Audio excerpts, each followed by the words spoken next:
Camilo Cândido Botelho é o meu nome. Tirei minha própria vida, suicidando-me aos 65 anos de idade, e há mais de 50 habito o mundo espiritual. Uma longa espera, muito sofrimento, muito aprendizado. Agora retorno ao plano físico pela misericórdia da lei universal da reencarnação. Vou de novo nascer, crescer, passar por novas provações e, por fim, outra vez desencarnar. Se é justo esse ciclo, se é perfeito para toda a humanidade, não tenho ainda sabedoria suficiente para responder. O que sei mais do que nunca, nesta fase final ou inicial de mais uma existência, é que ao menos uma missão eu cumpri. A de ajudar seres humanos contaminados pelas paixões mundanas, pela vaidade e pelo veneno das desilusões, a nunca desistir da vida, vencidos pela tentação do suicídio. Não conheci Camilo pessoalmente no plano material.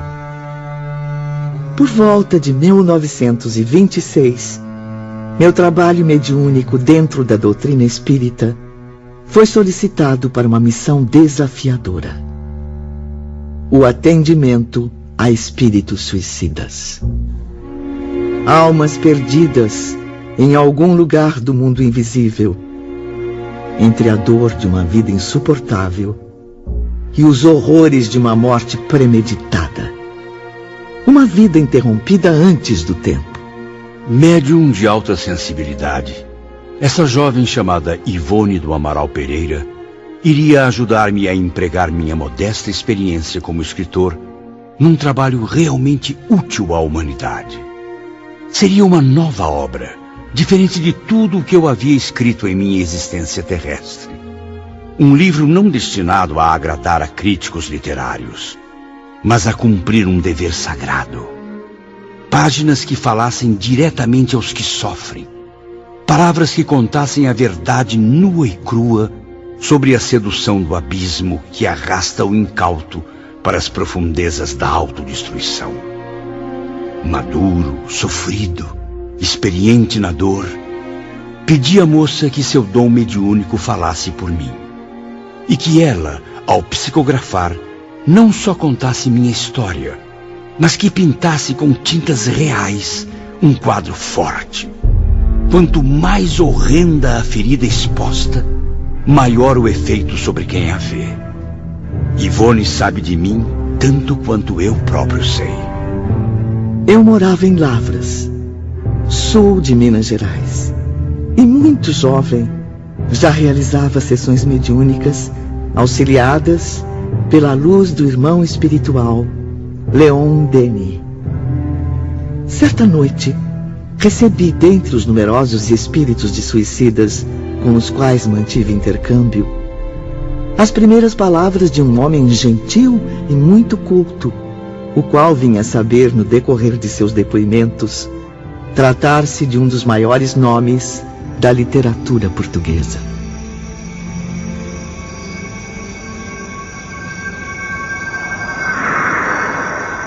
Boa noite, senhorita.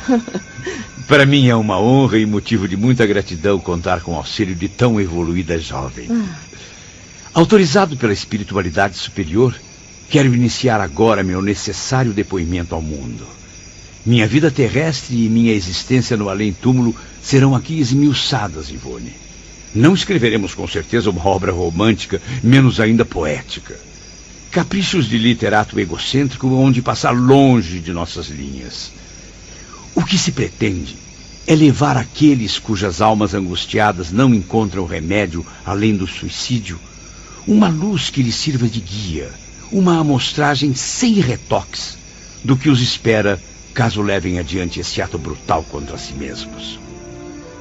A partir daquela noite, à medida que o tempo passava, nossos contatos mediúnicos iam se transformando. As mensagens de Camilo não eram mais escritas, mas narradas, mostradas como imagens que eu registrava em minha memória, para que depois eu pudesse descrevê-las em palavras magnificamente esclarecedoras. Algum tempo se passou, no entanto, até que a jovem médium encontrasse auxílio e inspiração para publicar meus pensamentos. Por motivos alheios à minha vontade, durante 8 anos, releguei os manuscritos com essas preciosas mensagens ao esquecimento de uma gaveta fechada.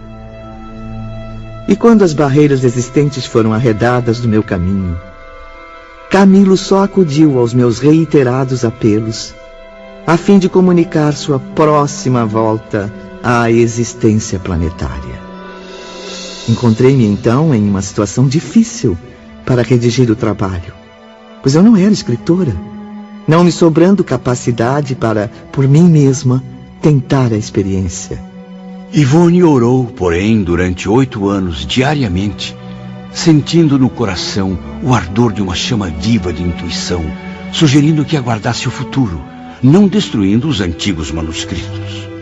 Tenho as mais fortes razões para afirmar que a palavra dos espíritos é cena viva e criadora, real, perfeita. Constitui também uma vibração do pensamento capaz de manter pela ação da vontade o que desejar. Tive a oportunidade de observar a palavra mágica de Camilo, de Victor Hugo, de Charlie e até do Dr. Bezerra de Menezes, a quem desde o berço fui habituada por meus pais a venerar. E eis que, impulsionada por novos contatos mediúnicos, Ivone prosseguiu recebendo e registrando outros fragmentos de minhas narrativas, até que finalmente, em 1946, conseguiu reuni-los. Vivi então momentos mágicos, em que o passado e o presente do nosso Camilo Cândido se tocavam, se enlaçavam. Pequenas coisas, como o esvoaçar da cortina agitada pela brisa, o crepitar das chamas na lareira e até mesmo o perfume no ar, anunciavam à minha sensibilidade a presença de um espírito iluminado. Meu Deus, que vento é esse? Como está frio! Não é possível, estamos em pleno verão. Vejo como se sente, Ivone. Assim fica mais fácil a senhorita ter ideia do frio que senti naquela tarde de inverno tão rigoroso no Porto, em junho de 1890. Abençoada lareira que o meu corpo aquecia, mas pouco podia fazer pelo gelo que me ia na alma. Divertidas, leves, por vezes comoventes, tristes ou terrivelmente assustadoras. Foram assim as experiências que vivi durante todo o tempo em que me comuniquei com o espírito de Camilo. Lições de vida, aprendizados da morte e propostas de recomeço. Tudo eu tive o privilégio de experimentar e transcrever para as páginas de um livro a ser lido pelos olhos físicos e compreendido pelo olhar da alma. Personagens tão reais quanto inesquecíveis irão contar, a partir de agora, a história de um homem que desistiu da vida terrena e aprendeu a duras penas o que é a verdadeira vida, a que não aceita a desistência e evolui eternamente. Ensina Leon Denis. Se as lágrimas alguma vez orvalharem tuas pálpebras a passagem de um lance mais dramático, não resistas contra o impulso generoso de exaltar teu coração em prece fervorosa por aqueles que se estorcem nas trágicas convulsões da inconsequência de infrações às leis de Deus.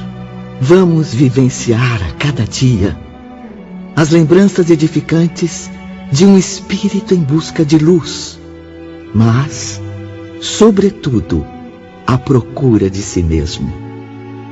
Vamos expor os melhores e os piores momentos na existência além-túmulo de Camilo Cândido Botelho, registrados para sempre nas memórias de um suicida.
São Miguel de Seide, Portugal, 1º de junho de 1890.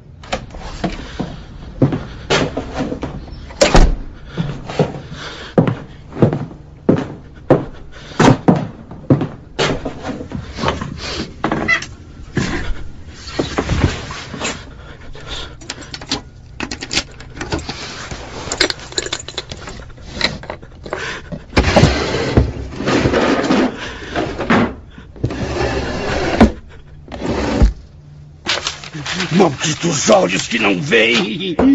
Maldita visão que não me serve mais! Para que viver assim?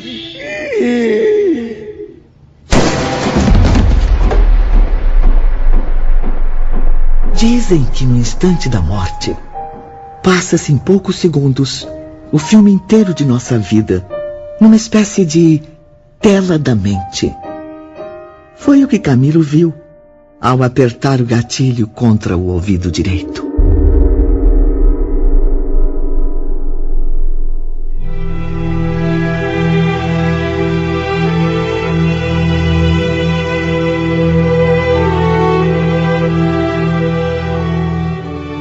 Camilo passou pela vida e a vida passou por ele em apenas alguns segundos.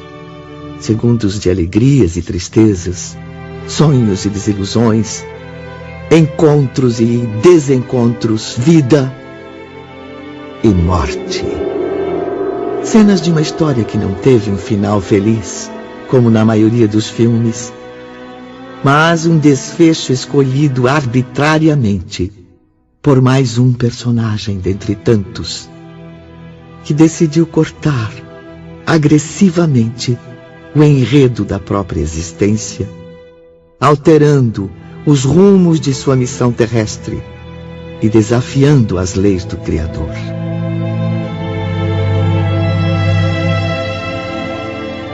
Queridos irmãos, a partir de agora, vamos voltar no tempo e viajar juntos ao fim do século XIX. Onde inicia-se a comovente trajetória de um espírito suicida e sua inesquecível missão. Camilo Cândido Botelho, que Deus o abençoe. Sua jornada no além acaba de começar.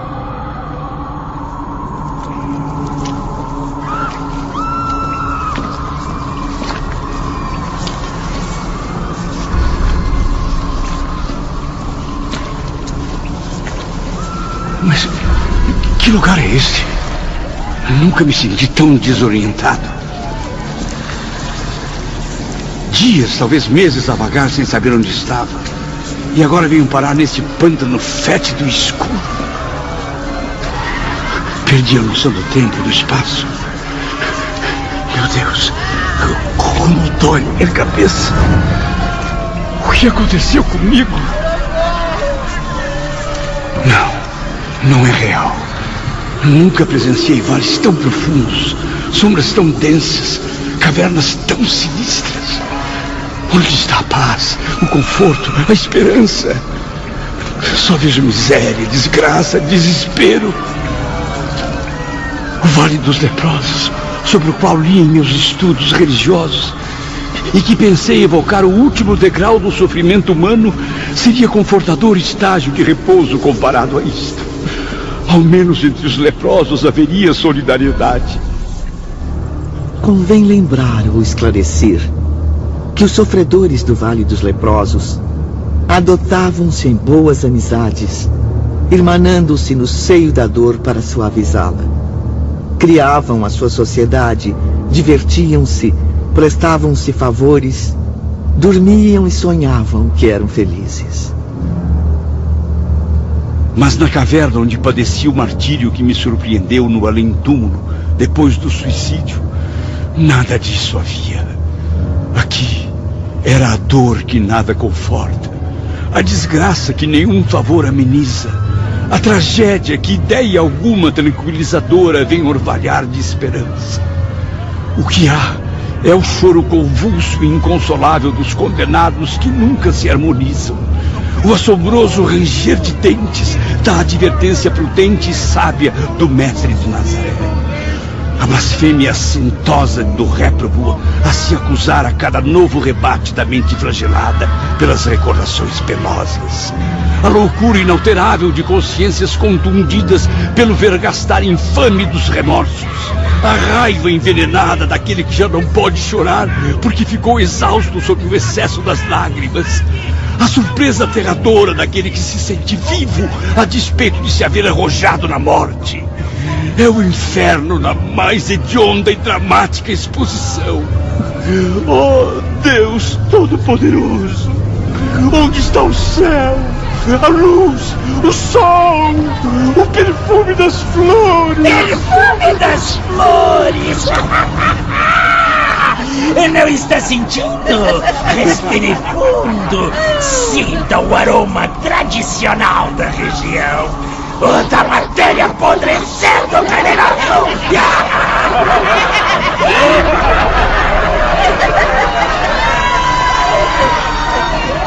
Você foi julgado e condenado a apodrecer neste limbo por toda a eternidade, suicida. Quem mandou tomar veneno? Não! Me perdoe! Eu não faço mais! Eu prometo! De onde vem tanto sangue? Os meus pulsos! Meu sangue está jorrando! Socorro! Eu vou morrer!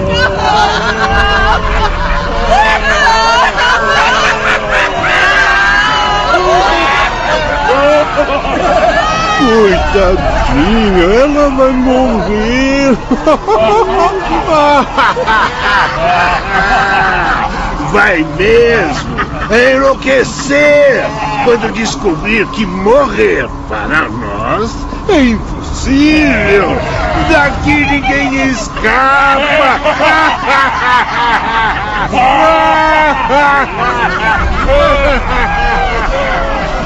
Bem-vinda à escória do universo. Veja como o povo é bonito aqui.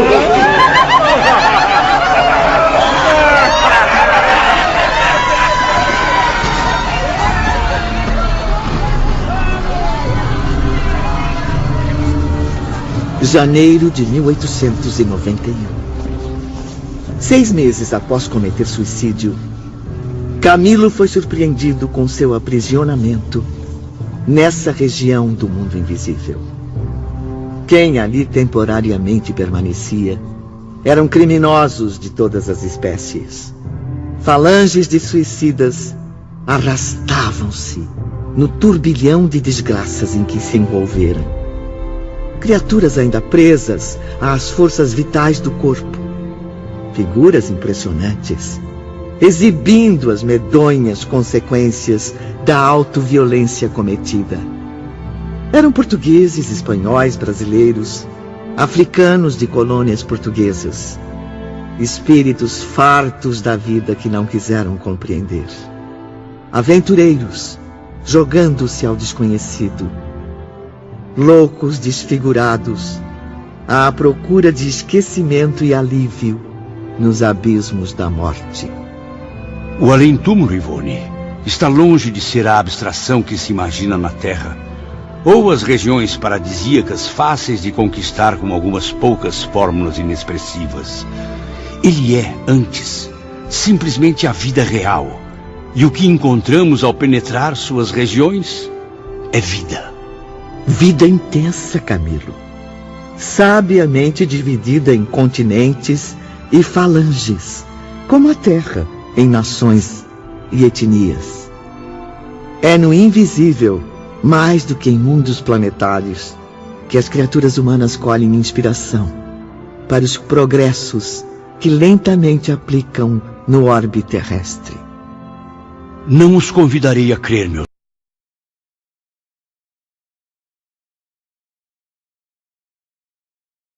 Ao exame, à investigação.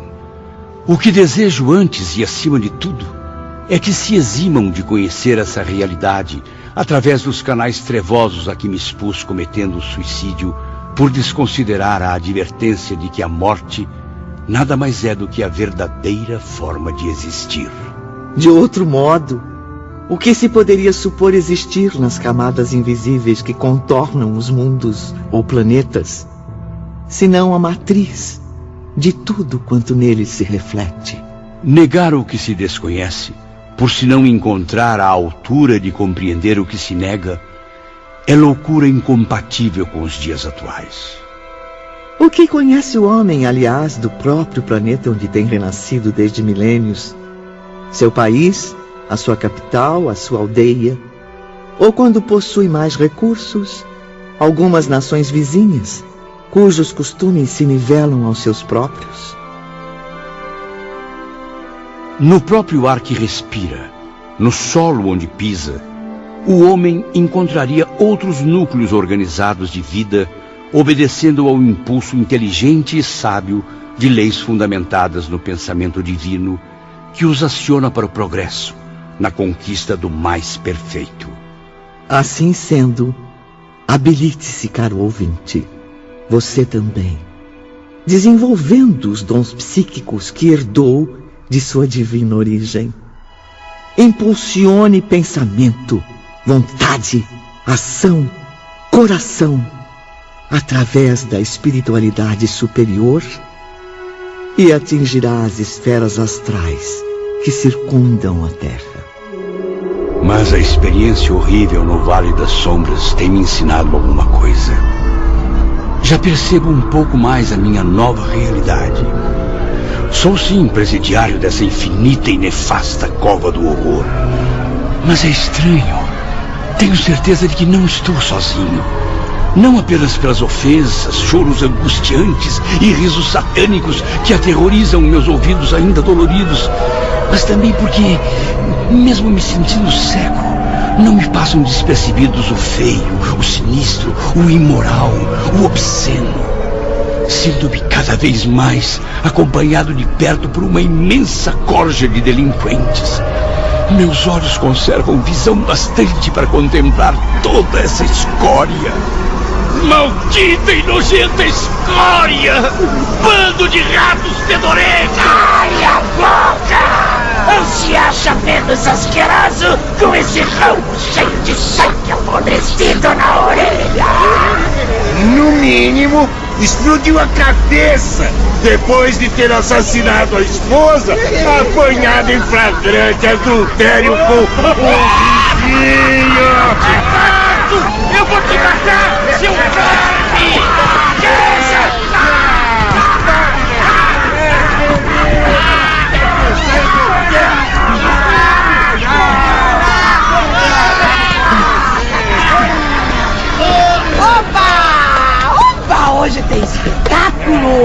Eu quero participar também. Posso arrancar a outra orelha do portuguesinho traído? Isso é assunto pra homem! Esse é assunto pra homem! Chama daqui, meretrinho!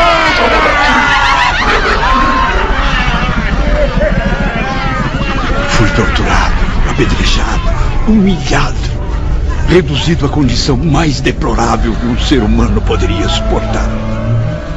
Contaminado pelas provocações, envolvido nas vibrações pesadas daquelas entidades espirituais embrutecidas, e caí na lama em violentos embates contra os mais agressivos condenados.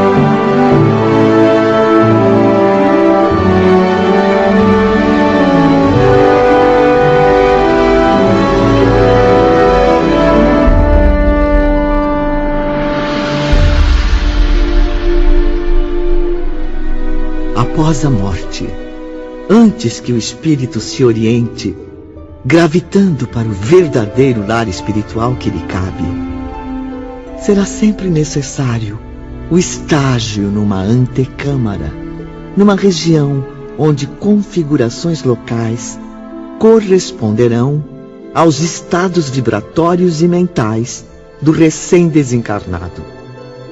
Aí se deterá até que se desfaça dos fluidos e forças vitais de que são impregnados todos os corpos materiais. Tais sejam o caráter, as ações praticadas, o gênero de vida, o gênero de morte que teve a entidade desencarnada, tais serão o tempo e a penúria no local descrito. Em se tratando de suicidas como eu, o caso assume proporções especiais, dolorosas e complexas. Estes demorarão geralmente o tempo que ainda lhes restava para a conclusão do compromisso da existência que prematuramente cortaram. Para esses infelizes, só um bálsamo existe: a prece das almas caridosas.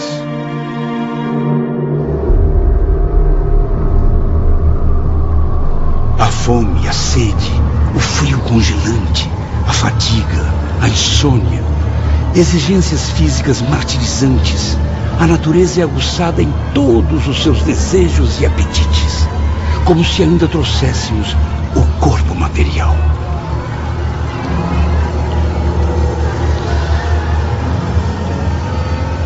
Não sei mais se é dia ou noite. Talvez esteja aqui há apenas alguns minutos, ou horas, quem sabe semanas, meses. A contagem racional do tempo para aqueles que, como eu, mergulharam neste abismo, estacionou no momento exato em que tiramos nossas próprias vidas. Desde então só existe assombro, confusão, pensamentos traiçoeiros. Cada segundo pode parecer uma eternidade quando se está dominado pela ira daqueles ratos pestilentos. Ou, ao contrário, pode ser que um dia inteiro de certa tranquilidade passe em apenas segundos. Preciso aproveitar cada mísero instante de paz para tentar refletir, enxergar entre o frio, a sede, a fome e a insônia alguma razão para suportar tanto sofrimento.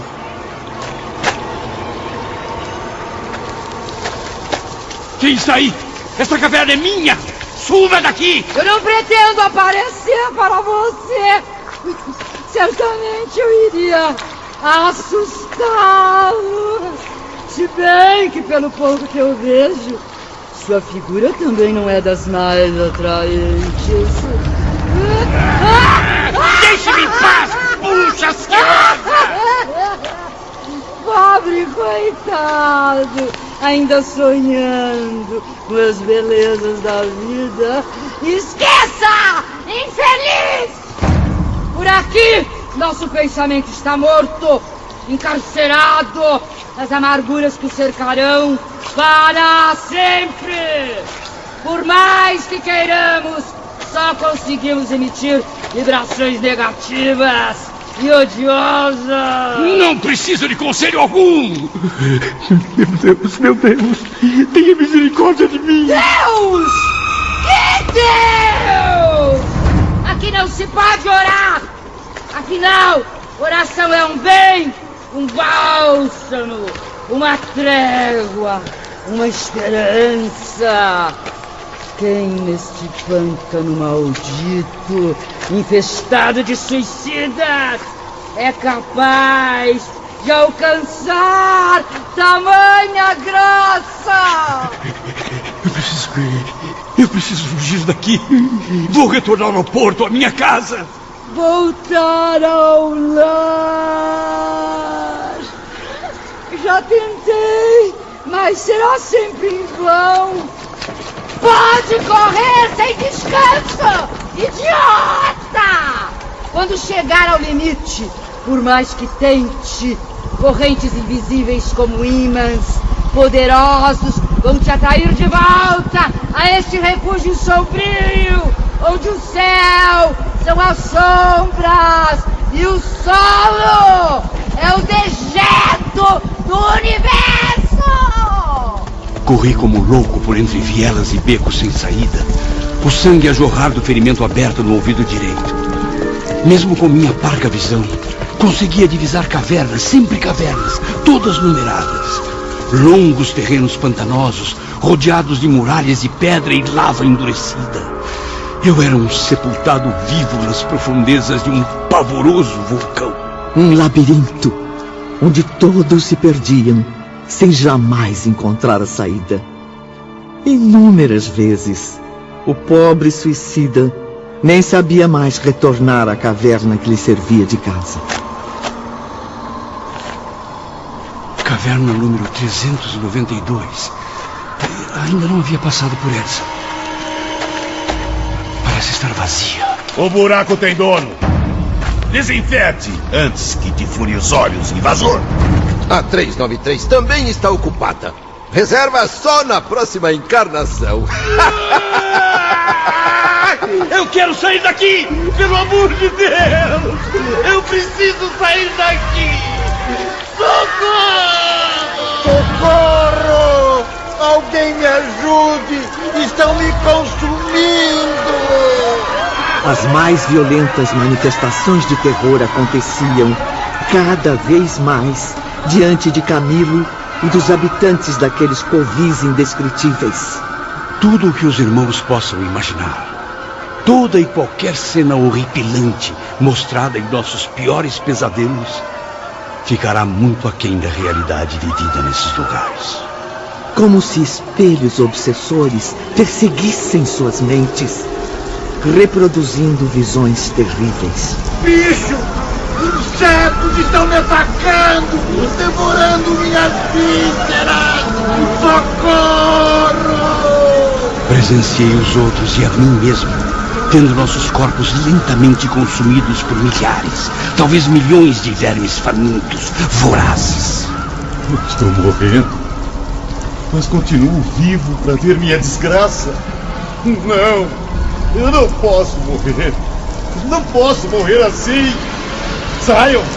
Saiam daqui, parasitas nojentos! Como dói, meu Deus. Perdão. Não consigo mais suportar. Socorro! Os malditos vermes estão dentro do meu ouvido! Misericórdia! Minha mãe! Mas de nada adiantava se debater. Afinal, a covardia de todos que ali estavam, a mesma que os havia induzido ao suicídio, os forçava a retroceder, presos a uma angustiante rotina em que continuavam se debatendo, cada vez mais confusos, cada vez mais obsessivos e covardes. Ora, caverna torna. Só que agora o covil é meu. Só meu. Quem veio de Portugal perdeu o lugar. Aproveite que o vizinho aí ao lado saiu. E fiquem à vontade até ele voltar. Maldita bruxa hedionda! Que seja para sempre culpada no Tribunal das Trevas! Vivemos na plenitude das sombras, mas sua condição é bem nítida, caro companheiro. Agora quem o julga sou eu. É privilégio de quem está aqui há mais tempo. Eu posso reunir quantas quiser e quando bem entender, para te açoitar até que perca os sentidos. Se é que ainda resta algum nessa cabecinha oca. E que moral tem para me julgar? Que poder possui para me ameaçar? Por acaso acredita que sinto medo de alguém que não aparece? Que permanece oculto na escuridão dessa toca repulsiva, sem coragem de me encarar? Pensei que o jovem não fosse me convidar a entrar. Saia daqui, pelo amor de Deus! Te condeno a uma noite inteira de amor comigo! Olhe bem, não sou de se jogar fora, sou! Espíritos da mais baixa classe do invisível, obsessores, os mesmos que haviam alimentado nas mentes daqueles condenados as sugestões para o suicídio, divertiam-se com as angústias dos habitantes dali, apresentando-se como essa entidade que acabou de aterrorizar Camilo. Sim, Ivone. Mostravam-se como seres medonhos, fantasmas impressionantes, criando e recriando cenas satânicas com as quais torturavam as mentes já poluídas de todos que ali estavam. Belas jovens que se suicidaram motivadas por amores não correspondidos eram agora violentadas, insultadas por tais obsessores que as escravizavam sob o pretexto de serem eles os imperadores das trevas. Imperadores, os quais, na verdade, não passavam de espíritos que também foram homens, mas que viveram no crime.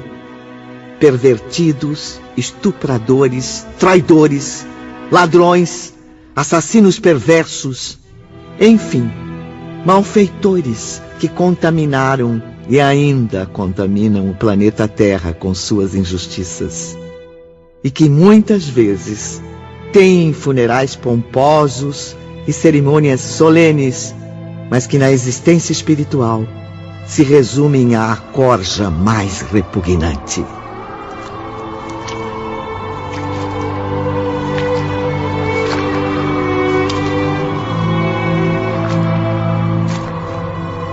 Após correr horas e horas no charco pestilento, envolto nas sombras daquela eterna escuridão, Camilo encontrou enfim uma caverna vazia. Estava exausto. Inúmeras recordações e imagens vinham à sua mente ao mesmo tempo. Ele procurou então refletir sobre o que estava vivendo. Atos incorretos que pratiquei, erros propositais, pecados, rancores. Só consigo lembrar-me disso. Oh, meu Deus, meu Deus. Como fui egoísta com tantas pessoas.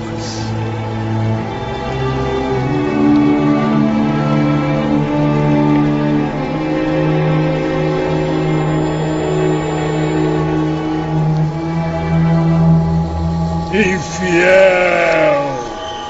Criminoso! Sua mulher morreu por sua causa! Sua causa! Pecador! Você está tendo o que merece!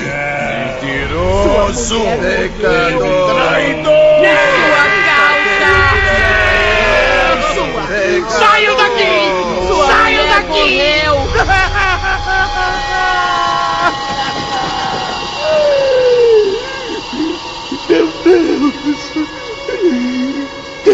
misericórdia de mim.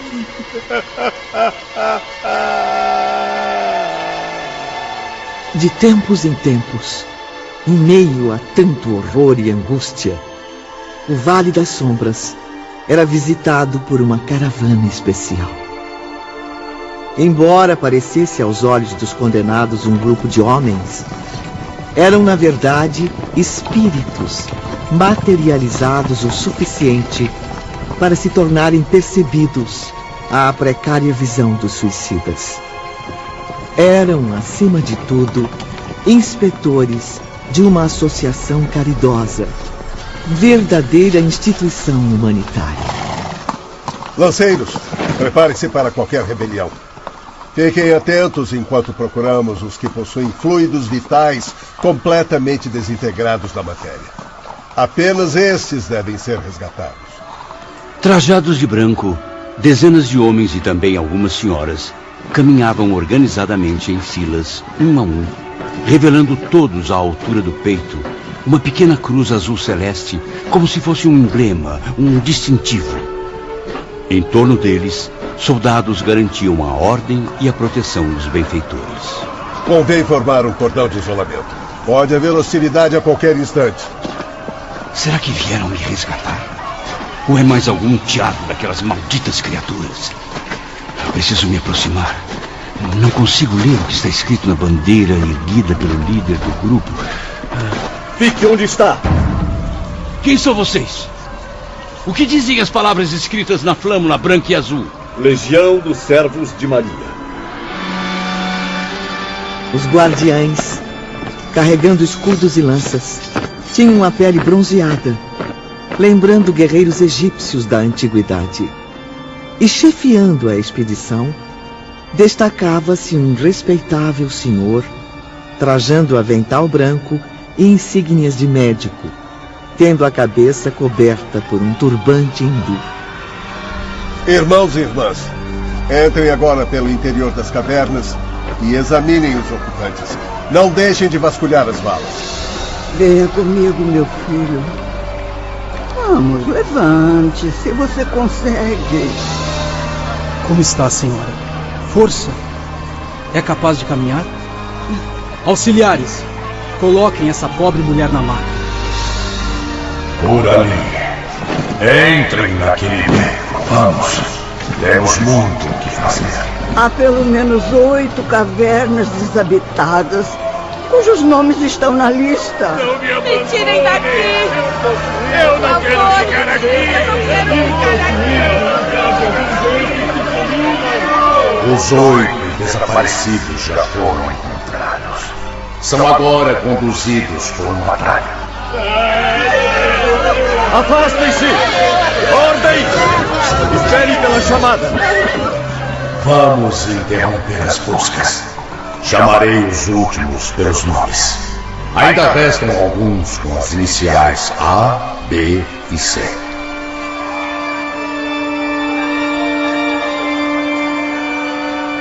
Camilo sentiu na alma dilacerada uma ponta de esperança, um fio de luz que pudesse, talvez, livrá-lo daquele martírio das trevas. Tentei então aproximar-me ao máximo do homem que poderia ser minha salvação. Mas aquela voz grave e dominante parecia vir do invisível, como se falasse pairando no ar. Deus Pai, perdoai-me. Concedei-me esse milagre em troca de meu arrependimento. Que meu nome esteja nesta lista. Alberto Martins, Amália Jorge, Ana Lúcia Cardoso. E a misteriosa voz, transmitida por intermédio de ondas delicadas e sensíveis do éter, seguiu pronunciando os nomes da última chamada para embarque rumo a uma possível salvação. Mesmo com a visão comprometida pelas sombras, pude notar que as macas, transportadas cuidadosamente